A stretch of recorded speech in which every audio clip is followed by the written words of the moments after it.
राज्यातल्या अनेक ग्रामीण भागांमध्ये सध्या अवकाळी पावसाचा कहर पाहायला मिळतोय। अहिल्यानगर जिल्ह्यामध्ये खास करून अवकाळी पावसाचा मोठा फटका बसलाय।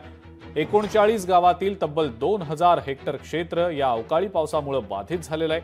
टोमॅटो, वाटाणा आणि कांदा या पिकांचं प्रामुख्याने नुकसान झालंय।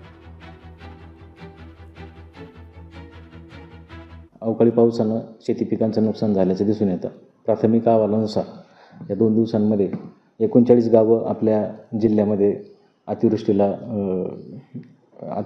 अवकाळी पाऊस यासारख्या गोष्टी तिथं घडून आलेल्या आहेत। यामध्ये 39 गावांची जर तालुक्याने विगतवारी करायची म्हटली तर संगमनेरमध्ये 13 गावं आहेत, कर्जतमध्ये जवळपास 20 गावं आहेत आणि अकोलेमध्ये 4 गावं। तर असं थोड्याफार फरकानं पाऊस वितरण त्या ठिकाणी आहे आणि जवळपास 2000 हेक्टरपर्यंत पिकं प्राथमिक अहवालानुसार त्या ठिकाणी बाधित झालेली आहे। लोकशाही मराठी ऐका, पहा, जागरूक रहा।